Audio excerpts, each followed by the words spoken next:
Welcome to Insight Live, the IT experts take. I'm Jason Rader. I'm your host for this bit of time as we talk about the data dichotomy part two, leveraging your data for generative AI.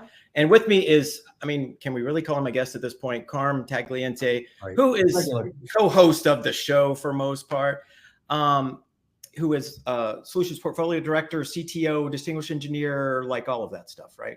At Insight in my cohort, and talking about a lot of stuff. And today we're talking about data and AI. Pretty awesome. Awesome topic. Yes, love to be here. And it's definitely this reprise, I think, is really great, right? So that it's sort of let's revisit this a year later and let's see where things have gone. So it's great. And thanks to everybody out there, because that video, on the different sources had about 2,000 folks who watched it, which is awesome. And one of the reasons we revisited, but another I think is really cool from a personal perspective, is that we really predicted a lot of things that I think it's good to go back and kind of watch it and say, hey man, we called that stuff a year ago before the whole ChatGPT and the other kind of rush to AI aspects. So we're going to kind of bring those things up as we go along today. Probably let's start off with the survey, worthy to at least talk about and thread it into what we're going on. And thanks to, a lot of people answered our survey. Thank you again for that. What's the biggest impediment to leveraging your corporate data for generative AI? The discussion for the most part today. Too much risk, 17% said. Access barriers was 0. That's good to hear. Security/privacy, 58%, and then skills training gaps was 25%. And I think I would combine too much risk and security privacy into one almost, which makes it close to 80% on that one. Right. So valid. As CISO of Insight, I can totally attest that those are very much the concerns that we're thinking about from multiple angles at this point. So worthy to keep the conversation going along those. So let me kick off for those of you who are familiar with the previous one, and I hope you are. You should go back and watch that because it's amazing. And then tell us who looks more different from the last episode. But I use this analogy of a garage and how data at an organization, and Insight is no different than any other organization that's been around for a long time. In my garage, I mentioned I had a whole bunch of stuff stacked up, and it all costs money to acquire. None of it was free. And I had intent to use it all at some point in time. Well, what's funny is since a year ago, my wife hired a professional organizer to come in and organize our house. And that professional organizer professionally organized the heck out of my garage. And like we said in the video last time, we got rid of a lot of stuff. So that's good. So we talked about maybe having risk of having additional data sources around. Get rid of that stuff if you're not going to use it. But what happened is, and I think this is something we could probably relate to today, is just because you categorize stuff or put all the data sources in a single location, because they took all of my stuff and put it in bins and put a basic label on it, and I still don't know where anything is. I'm basically buying stuff again. And could you relate that to kind of the data situation that folks are in today, Carl? Yeah, for sure. And what's interesting is when you were talking about it, I was thinking about, yeah, it's one thing to organize your data, but I think when you have a professional organizer come in, you should also maybe order a dumpster at the same time, because it's, and I'll get to this concept of the data lifecycle, but it's one thing to say organize data that's of value to you as an organization. It's another thing to say that this is really of no value and declare it as such, and then figure out a way to remove it. Of course, take into consideration things like compliance. But I think the really important part of this is that the organizational strategy, especially in the world of Gen AI now today, none of it really changes in the context of the fact that, I hate to belittle it, the concept, but it's all about the data. It kind of is all about the data, because we really need to understand what data do we have, and then how are we going to enable ourselves to take advantage of generative AI in this context, so that curating it, understanding what we have, because we'll get to this eventually in the organizational context. And I know I'm jumping away from the topic a little bit, but ultimately we're going to want to say, well, what questions can I ask of my data? Well, what data do you have first? So then that's how you do it. And in essence, the other point that you were making earlier related to just understanding how to use or accessibility of the environment, it's twofold, right? One is you have to have access, but and secondarily, you also have to basically understand how to use it. And so that's an important point, but you can only understand that. And I think, people that talk about, oh, we're going to lose our jobs. It's really not really, because you have the domain knowledge. You understand how to interpret the data. It doesn't answer all your questions for you, but you really do have to have subject area knowledge. And I think that's the benefit. So it's a productive tool. So I'll stop talking, but I can go on all day on this, of course. Let's do that. Yeah. And I think, it's funny because my wife was there when all of the stuff in the garage got moved to the location. She's got a working knowledge of that. I'm like, where are my tools at? Those kinds of things. Well, it's in the bin marked tools. Where's that at? I think, and I'm not really complaining about my wife, I'm saying that when you have a certain portion of the organization that's responsible for the cleanup of the data, it might not be in line with the other parts of the organization. And we mentioned in the last video, like, hey, maybe more people should be involved than just the SQL Server folks in the organization as far as figuring out some of the data. We recognize now, and I think what's awesome, which we'll talk more about, is now this, our CEO, Joyce Mullen, is very smart about how generative AI works, and she's asking the right questions. We've got to be able to deliver those answers. And, that's more than just one sliver of the organization based on how she wants those questions answered. Right. Exactly.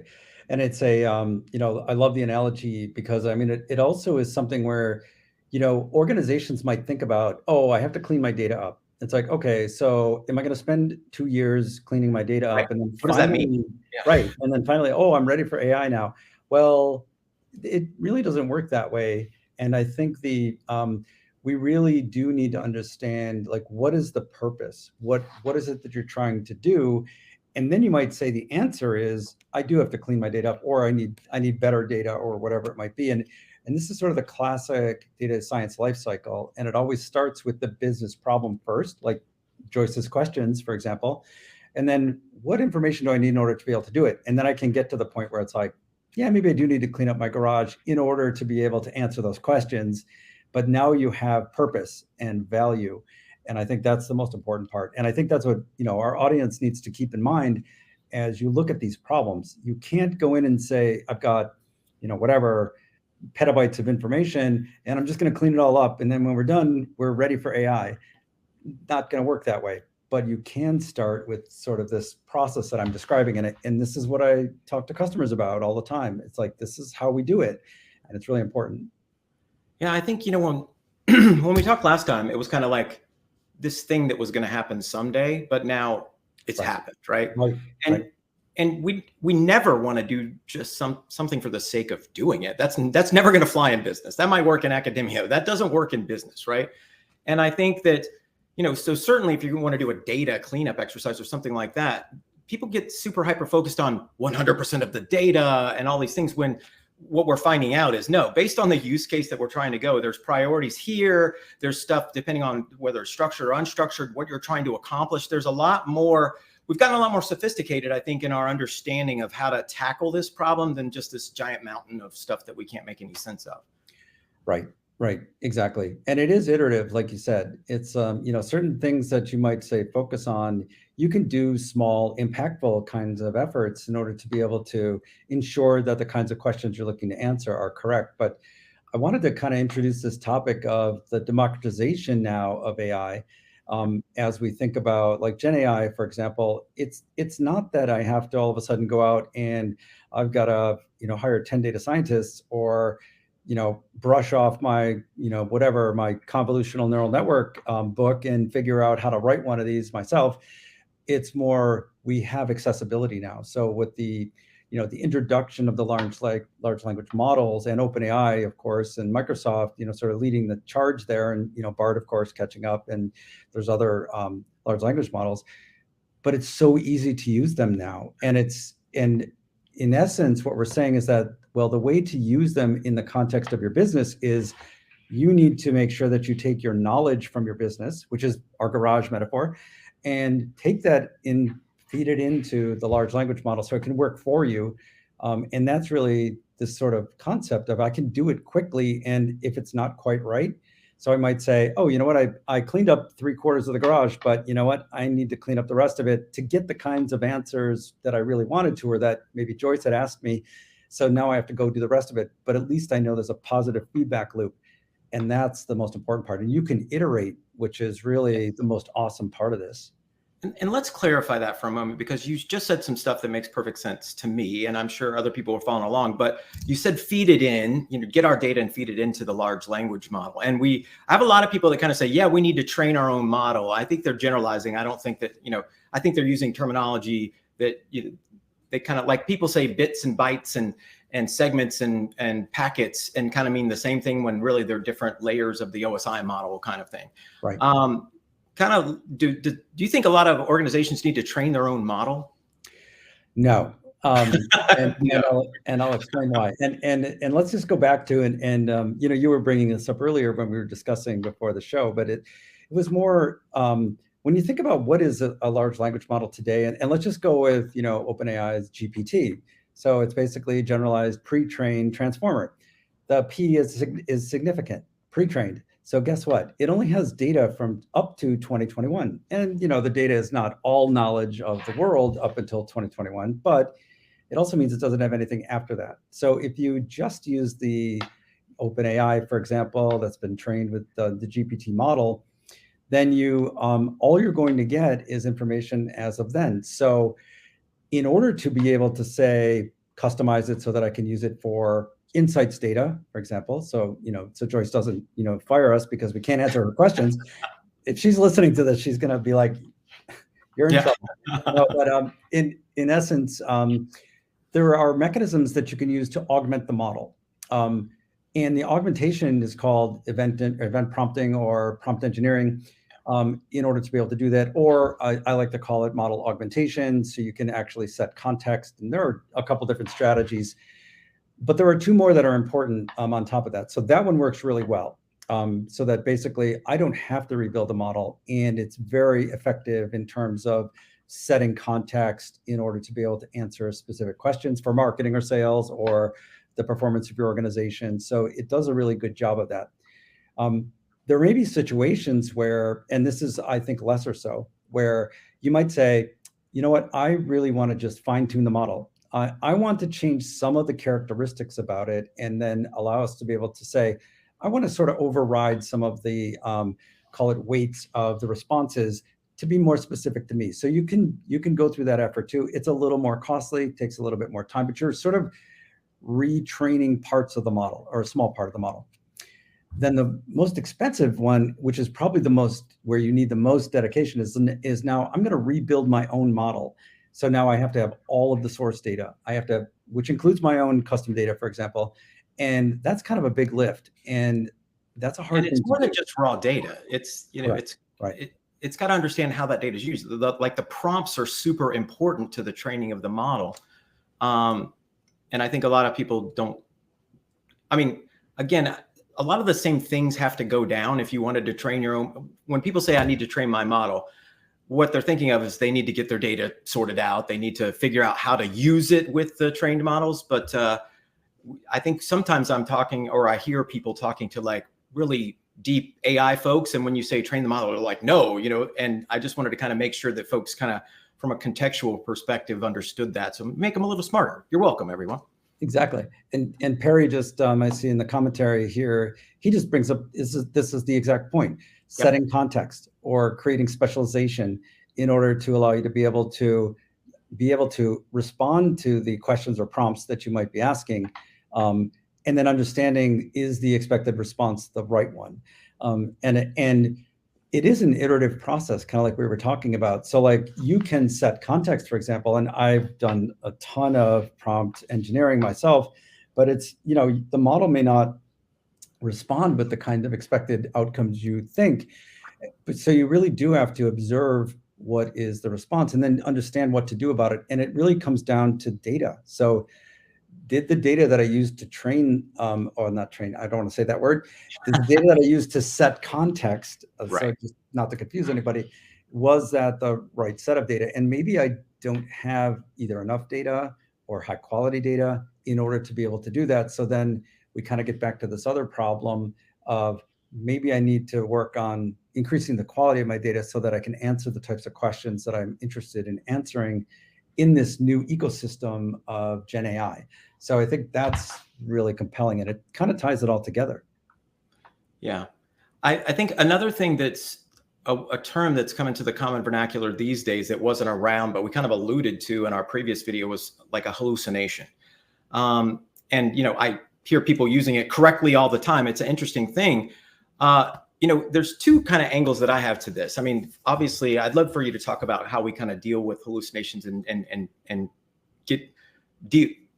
process those out based on how we're utilizing the models. But one of the things that I just lost my train of thought. Sorry, but why don't you talk about that, and I'll see if I can. Yeah. So, with respect to hallucinations, for example, it's like, how do we really interpret it? So sometimes people will say, well, when you say hallucinations, do you mean a wrong answer? Right. Or do you mean an answer that maybe is believable, but not necessarily, I'll call it substantiated.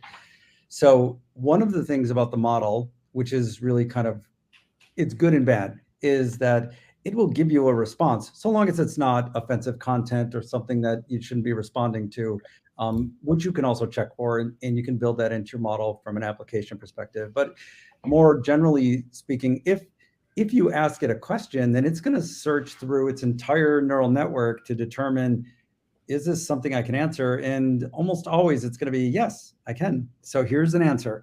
So it's going to be, people use the term confidently lie. I don't think it's confidently lying. I think what it's doing is it's saying, I've given you the most probabilistic answer to the question you asked, and this is the result. So if it's low probability, you still get an answer. Now, you might call that lying or hallucination, but in general, it's just doing what you asked it to do at the end of the day. So anyways, that's how I kind of see it. No, I like it. And a split second after I started talking, lost my train of thought, I remembered it. But it's on the hallucination track. So when we did our generative AI policy at Insight, I almost included that any data that's been generated by generative AI should be labeled as such. And the reason I took it out is I didn't want to kind of freak everybody out or put some oppressive things on folks as we were just kind of introducing it. But now, that's a consideration, right? If I give somebody a PowerPoint that I've used generative AI on to make some assumptions with, and I pass that on to somebody else, they're gonna say, this has Jason's seal of approval on it. All this data is accurate. And had I not labeled it or done my, the appropriate things that need to be done when that's happening, they would, be making additional decisions off of that, and it could just be compounded with that. And so that I think is a real issue. And actually, in certain geographies, like Australia, New Zealand, for example, we're working, as we develop code for clients there, there's this, we've got to say the provenance of this code. We've got to specify if generative AI was used to help develop it, because they want to know those kinds of things. Because if all of a sudden there was a flaw in the model that was used, they want to be able to identify those things in their environment that were actually could be susceptible to this. Right.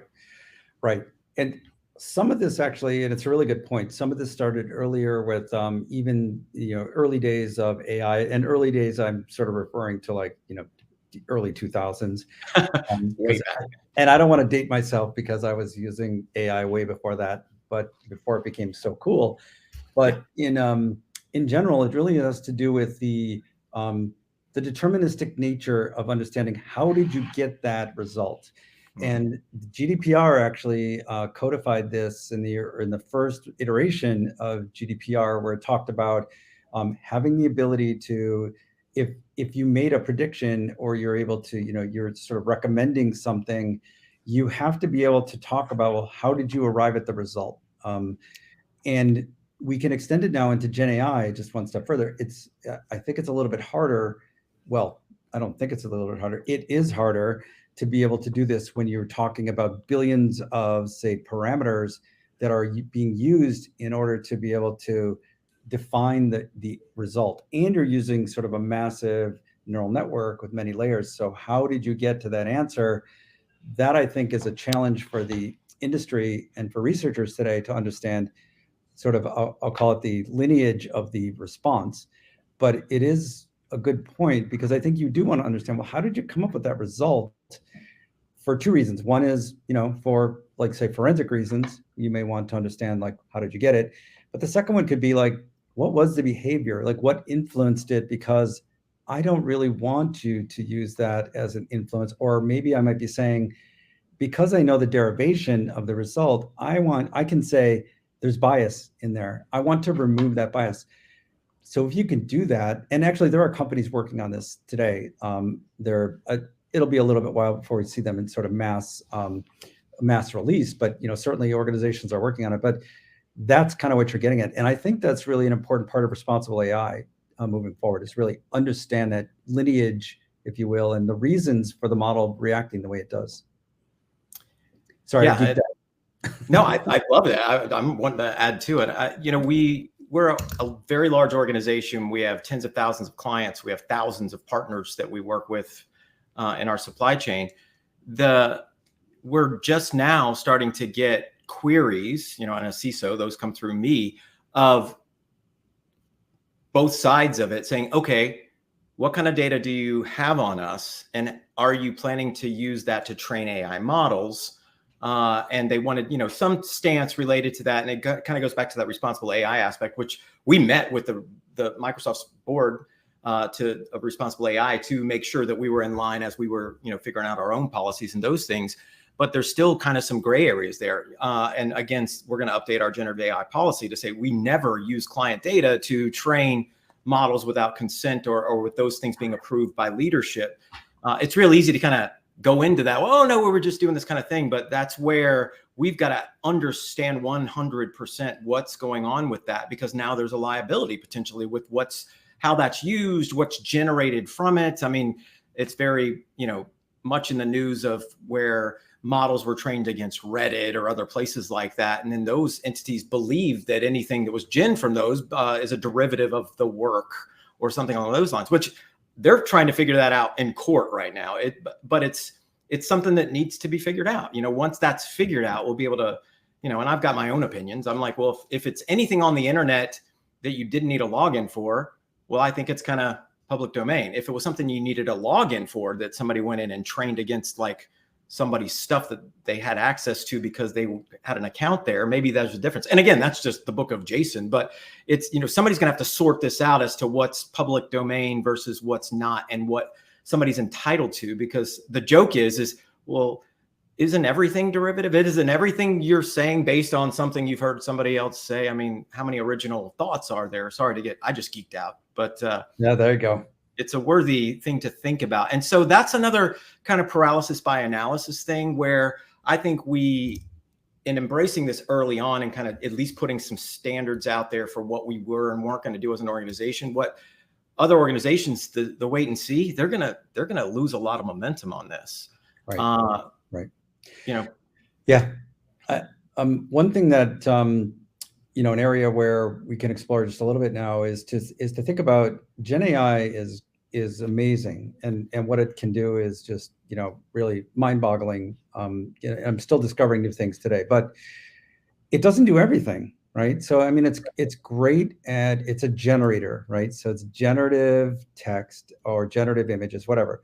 So that's great. But getting to the point that you're talking about, and I talk to customers about this a lot, is really related to, okay, it will generate something for me. So if I wanted to maybe say validate it based off of maybe there are some kind of requirements within my organization where it's like, I need to identify maybe potential IP, or I need to identify some kind of, is it offensive content or other things like that. I could easily then start using standard AI, because standard AI did not go away. So natural language processing techniques, classification algorithms, pattern matching, all of that stuff still does exist. So you can actually iterations generate it, yeah, and just keep leverage it and understand it, right, and then be able to say interpret it, because barring that, we have humans, right? So we'll basically say, okay, well, somebody look through this before we release it so that we know, is there any offensive language in here? Is it semantically what we expect? Did somebody do an IP check to make sure that this is not somehow, violating a compliance or regulatory framework, et cetera, et cetera. So we can actually use a lot of the great work that was done in NLP, which resulted in this whole generative concept, to be able to do that effectively. So I think that that's another technique that we can take advantage of. And as we explore this domain together as organizations, these are the kinds of things where we can really dig in with our partners, our customers, and figure out how to do this most effective for everybody. Yeah. And Alan, thanks for the comment. Explainability and transparency is important, but is dependent on data hygiene, to your earlier points. Absolutely. Totally. Yeah, I would also say one step further, to Alan's point. It's certainly transparency, hygiene. It's also I'll call it measurement. So basically, we can talk about hygiene, but it's also how do we classify integrity of the information? So Yeah. and as it changes over time. So let's just say we modify our data. So what happens as we increase the integrity or quality of the data over time? How does that impact our ability to make decisions in the future? So that's a bit of a crazy thing to think about, right? But in general, it's like my derivative knowledge could be affected by the quality of that information. So I think transparency is one thing, but it's also a point in time. So again, I'm not trying to be like, oh, it's impossible to solve this problem, but it's more just thinking about use those concepts as you think about your solution. So if you're going to build a cognitive database in order to be able to support your augmentation for your generative AI, make sure that you at least understand what's going into it, and you have an assessment of the quality of your information so that you can answer these kinds of questions or understand why isn't it responding the way you expected it to, or maybe it's doing a great job and you know why. So it's really good to learn from that as we go forward. Yeah, I'm just like thinking maybe there's like defined data types that work better with certain things, like a standard for that kind of come out. Hey, this is, because I know there's a lot of vertical kind of models that are coming out, like for law, legal kind of things, or those types of things. Right. That it'd be interesting to kind of say, here's how you augment, these data types work the best, because we're trying to do those types of things ourselves. And did we talk about, we talked about disparate data sources. Did we talk about, not only tagging them and making sure there's hygiene related to them, but just the individual security elements? A lot of folks don't pay any attention to field level security in those databases.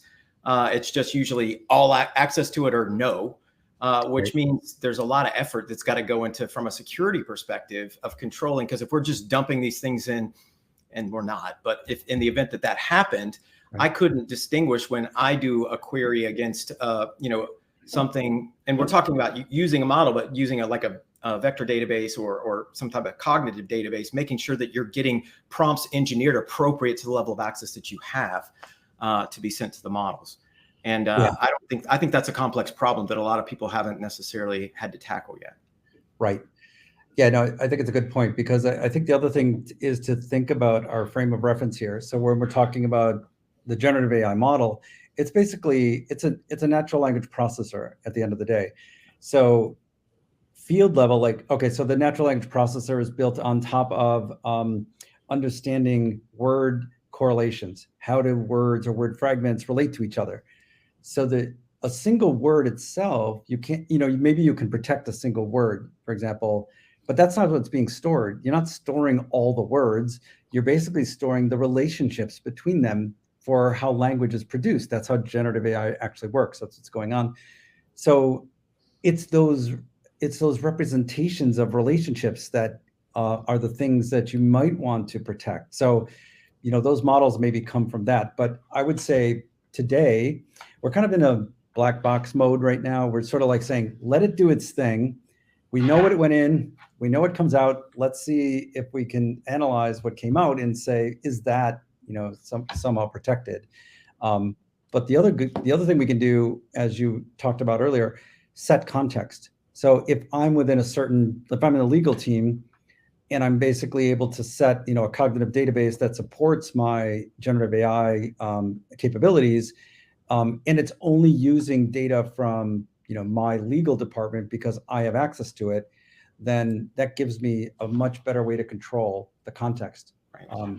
in general. So I think it's really important to understand those characteristics of it. And we will evolve over time, by the way, to be able to think about how is it that we, categorize, classify data? How is it that we sort of, I'll call it tuning, but how do we sort of prompt the generative AI model so that we can control the expected outcome, not bias it, but sort of allow it to be able to answer in the best way possible. And we will learn as time goes, clearly over time. I love that you said that we will learn. And Perry, +1 to your comment, enterprise data governance is so important. Again, I think governance models sometimes come after they run into a problem. It's way better to think about this ahead of the game than to try to clean it up. For sure. But I love that you said we're going to learn about this as we go on. Because I think, again, a year ago, we were saying certain things. We were right. But now we're learning more and things are getting bigger, better, faster. We're finding more capabilities.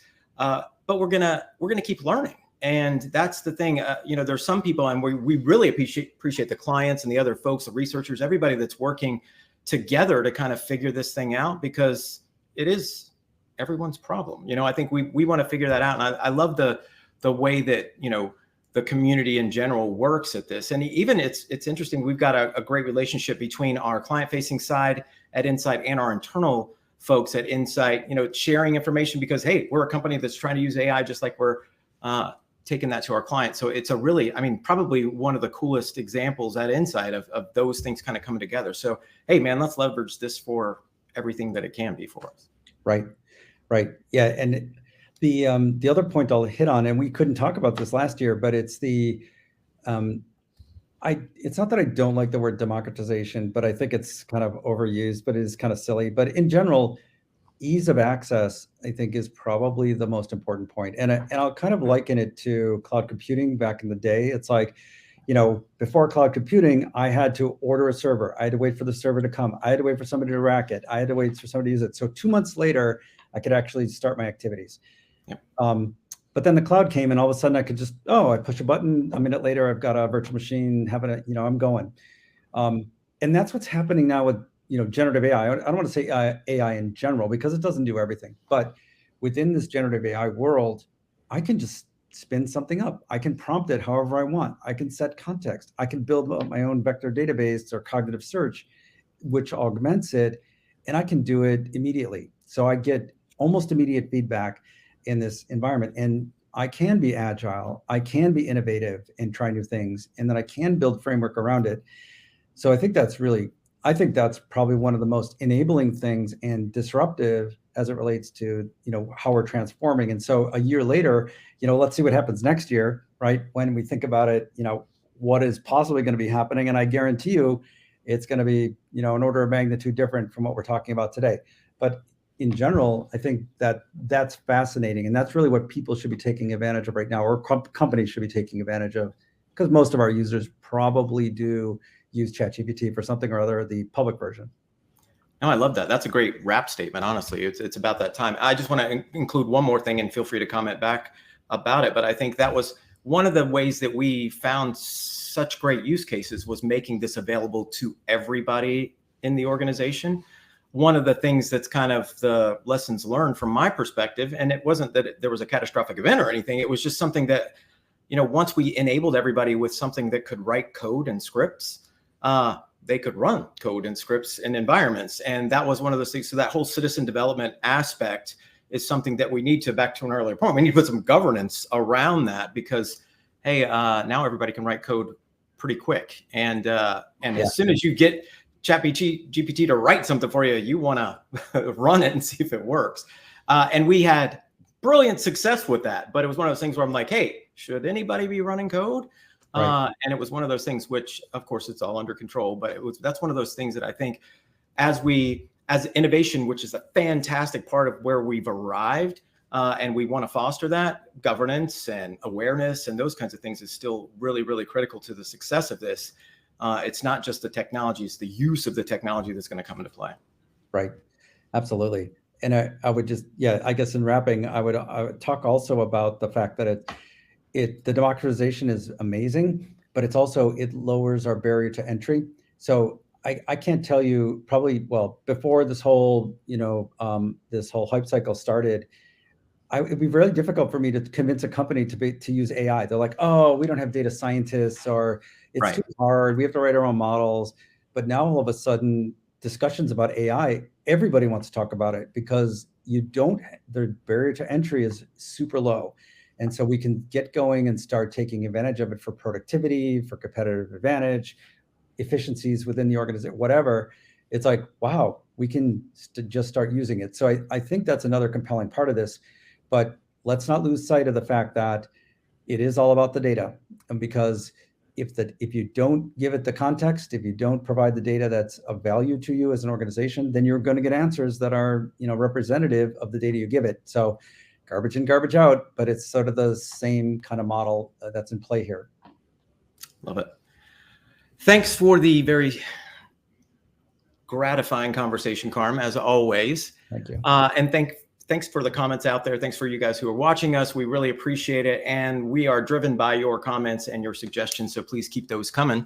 And for those of you out there who have any questions about what we do at Insight, we would love to share those experiences and talk with you about what you're thinking about from an AI perspective. Look us up at solutions.insight.com. And thanks for joining. Thank you.